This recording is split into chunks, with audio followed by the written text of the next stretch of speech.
Hey guys, welcome and welcome back to my YouTube channel. For those of you who don't know me and are new here, thank you for stopping by. Thank you for clicking on this video, and I hope you do consider staying by clicking the subscription button. If your button is still red, honey, please do the right thing and press that subscription button. Also, please press the notification bell so that you get notified each time I post a new video. For those of you who are my returning subscribers, my returning viewers, thank you for coming back. You are appreciated. So guys, as I was editing this video, I realized that this video does not have an introduction because it was filmed at the same time with part 1 of my sit down with Muvhuso Masakona. So I just thought I'd stop by and greet you guys. So I hope you do enjoy this video. So without further ado, let's get straight into this video. Don't forget to give this video a thumbs up if you can, and please leave a comment down in the comment section below.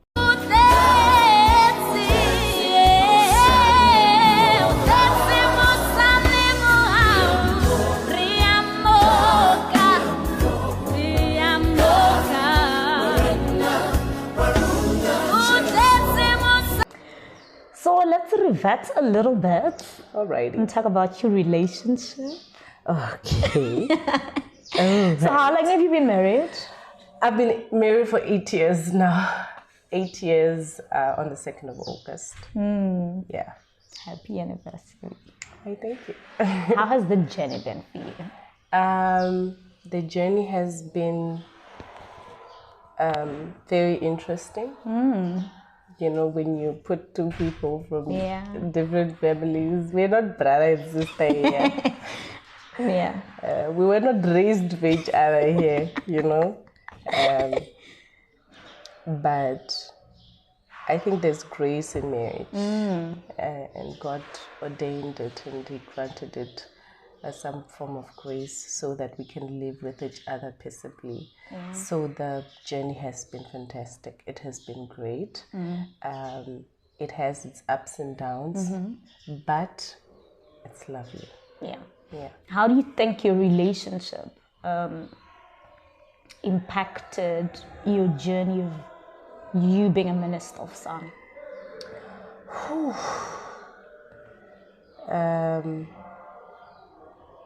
And how have you balanced the two? I'm still trying to balance it even today. As we speak, I'm trying to balance. You know. Like being a mom, being a minister. Like how did that? Okay, along the years, how did I think you try as hard as you can to make time for everything. You try as much as you can to prioritize everything. And you try as much as you can to not have your relationship with God impacted by all these other things that are there.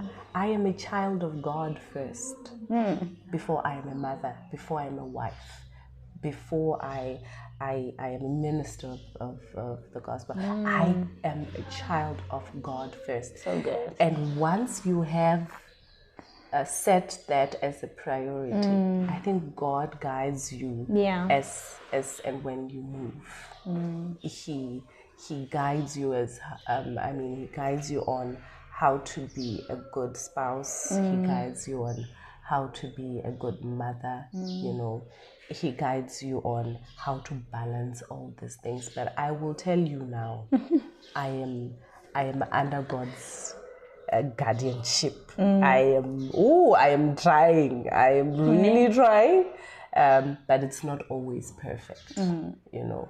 But all in all, if the foundation is Christ, the house cannot be shaken. Yeah. So can you say, like, your union has positively impacted you being Yes. My union with my husband, I think, wow, that was God sent. I think God inspired this union because everything that I am not, my husband is. Everything that my husband is like what? not. I am. So my husband is very loud. Okay. I, on the other hand, am very reserved. My husband is very outgoing. I, on the other hand, am, very introverted, we complement each other. Yeah. We do. So I think God had his plan with this, and he really accomplished it very well. Yeah. So when you guys got married, you were not monthlies. No, right? no. So before I got married, before I met my husband, even I prayed to God. I said, Lord, please, I do not want a pastor for a husband, Father. I pray, Father. I pray, don't give me a husband pastor. And then, before we got married, my husband was not a pastor. And his dreams and aspirations were not saying pastorhood. So you're like, I'm safe. I thought. And then, no, in fact, he got ordained before we got married. But he was not... as active. He was not a pastor of a church. You understand? Okay. He was an associate. Okay. And then I thought to myself, Lord, I can make this compromise. This thing here, I can do it. Better than this. It's fine. It's okay. But don't take it a step further. But God is God, and when he wants to God, he gods. And so somehow a church had to be started. And how did you feel about that? I was happy. About Where was it. that thought here with you? I mean, pastor, husband? Nah. Hey, I think it was at the back of my head. I don't know where it was. But I think I was happy because I had yielded. I had yielded to God. And I was no longer saying, Lord, I don't want this. I don't want this. I was at a point where I was saying, yes, Lord. Yes, Lord. And that's where we are. That's nice. That's a nice love story. Inspiring. Yeah, so what can we look out for from Muvhuso the minister? I am looking at having a second recording, another recording, where I'm sitting. I am faced with many options of how to do it. But I guess it will come out very soon. I am hoping that I'll be able to do this within maybe... I like people who give me time frames. The next few months. Few months, that's nice. Yes. Within maybe the next few months, God is really working on me from the inside. And I think that this is the right time for me to go back and maybe do another album. Yeah. Who would you like to work with? Newi. Obviously. Yes. Okay. That would be nice. Yeah. Love her to bits. I know. Dagi. Which Dagi? Both. Okay.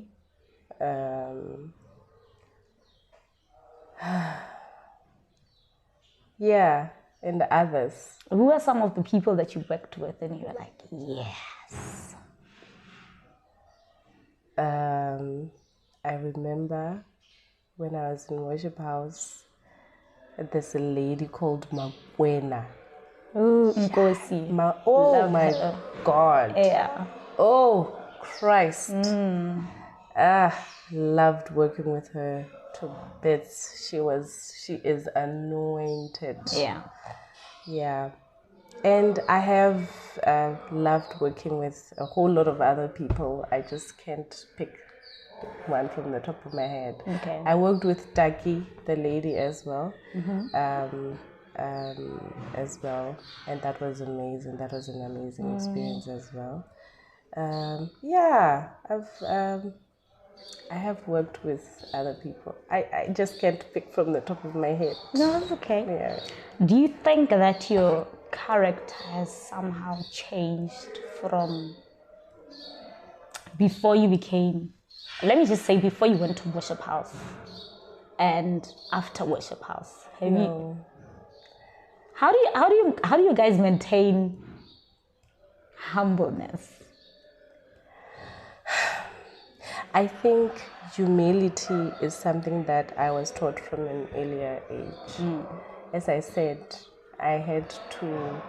for me to get to the worship team of the church, the leader of the worship team is the one who asked me to come,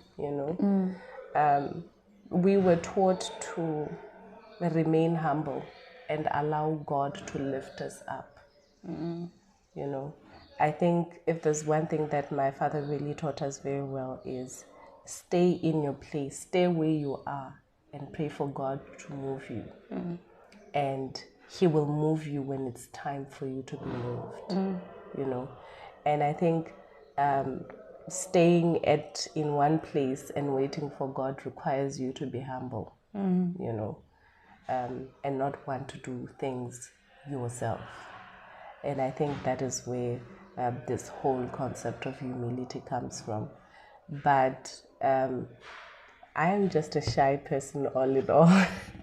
I don't think you're shy. Oh, well, I am. Yeah.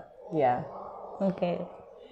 So I'm going to put you on the spot again.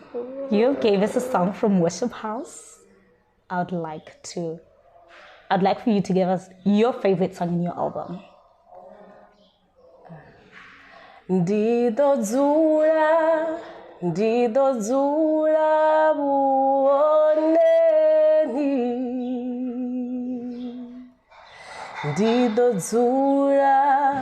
Ndidodzula buoneni hamurena. Ndidodzula buoneni. Ndidodzula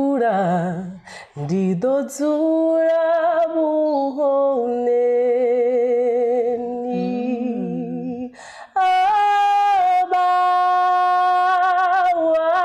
Abawamanda vamureli. Ndidodzula buoneni. Abawamanda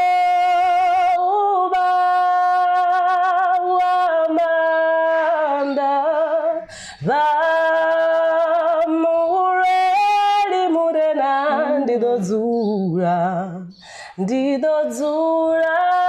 buoneni. Beautiful song. Thank Beautiful you. ministration. Thank you. Are you the one that wrote the song? Yes, I am.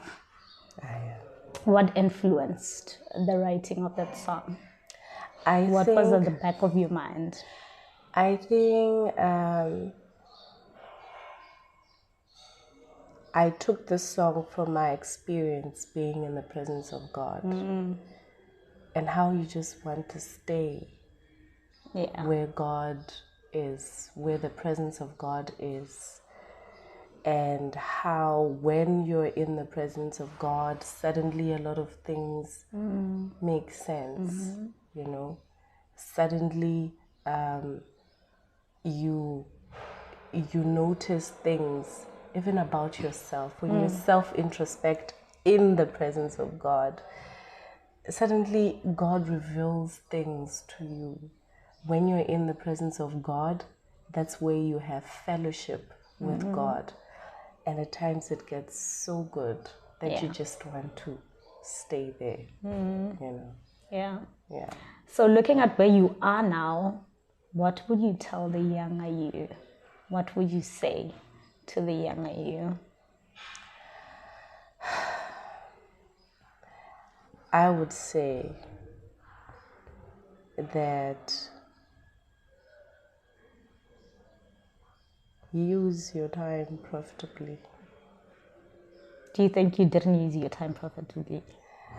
Not that I didn't use my time profitably, but I think there are things that I wish I did back then, which I won't say. Okay. Things I wish I did. Okay. That I didn't do back then. That I now have to do when I'm this old.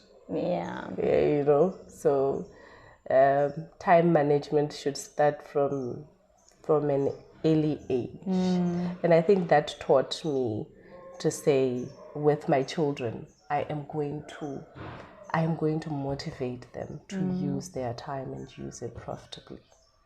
Yeah. What is one verse that kept you for the rest of your life? You know, we all have that favorite verse that, you know, even when the devil comes, you're like, hey, Satan. So, Psalms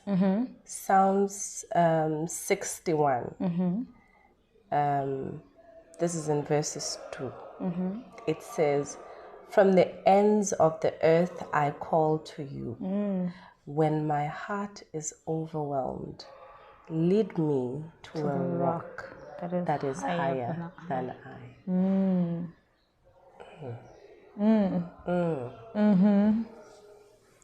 Lead me to a rock that is higher than I. I think this scripture has taken me through the worst of times in my life, but it has also kept me on the rock. If I lose track of where the rock is, I don't want to have to ask him to lead me to it when I'm overwhelmed. Yeah. I don't want to wait for my heart to be overwhelmed and ask him to lead me. I want to stay on that rock. Yeah. Even when I'm not going through, even when I'm happy, even when I'm excited, I want to make sure that, Muvhuso, you are on the rock. I continuously check my steps. Am I still on the rock? Because I don't want to be overwhelmed for me to now come to my senses to say, oh, but you're not on the rock, you know. I always want to be on that rock because I don't want to call out to God and ask him for him to lead me, you know. But if I have found myself not on the rock and being overwhelmed when I'm not on the rock, and I have found myself having to ask God to lead me to safety, you know.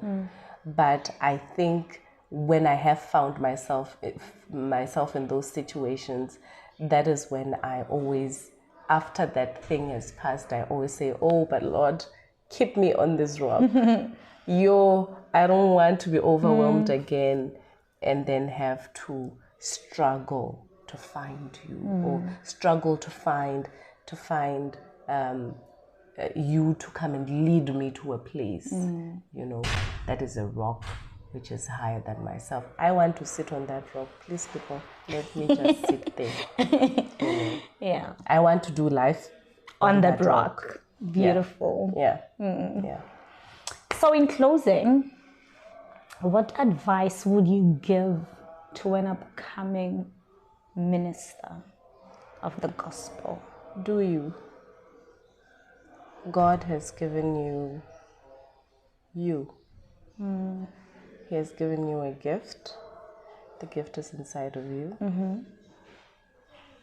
Do you? Yeah. Grow yourself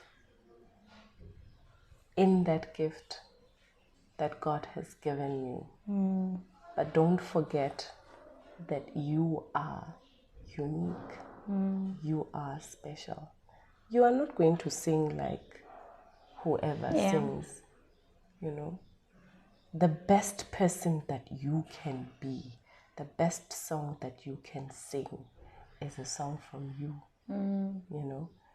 And put value on you, because God has given you so that he can get, he can gather from the gift that he has given you, so that he can harvest from this gift that he has given you. He has planted inside of you, and he has trusted you enough to give you that seed. The best thing you can do is grow that seed and make sure that you are not conforming to whatever standards are put out there. The only thing that you conform to is the standard of God, you know. And you is the best person God has ever created. And you is capable. You has enough inside to blossom. You are capable, you know. And there's no need for you to be someone else. The best person you can be is yourself. Yep. Thank you so much for coming. You're most welcome, dear. It was such an honor to hear your story. It was such an honor for you to agree to being on the platform. And you did amazing. Why, thank you. So thank you so much for coming. I cannot say how grateful I am. And I'm sure the people would be blessed and would take something from everything that you said, because I've learned a lot. Like I said, you're very wise. And I hope that you'll come back on the platform as you journey through your life with music. So thank you so much for coming, and we wish you all the best. Thank you so much. I really appreciate it. And we are looking forward to your music. I really appreciate this. Thank you. What would you like to say to the people before you leave? And please fix your social media life, because that's where we get to see you. That's one of the places I have to repent. Please. Because I am so not tech savvy. I am not tech savvy. I am not social media savvy. But you know what? Please try. I will fix that. Please. I will really fix that. Okay. Thank you for this opportunity yet again. And to the people, I would like to say, Christ still saves. He still heals. And he still loves you. He still cares for you. And he's looking for you. When he finds you, you will find your purpose, and you will find what it is that he has put you on this world to do and to be. Thank you so much. You're most welcome. Thank you so much for watching, guys, and I will see you in the next episode.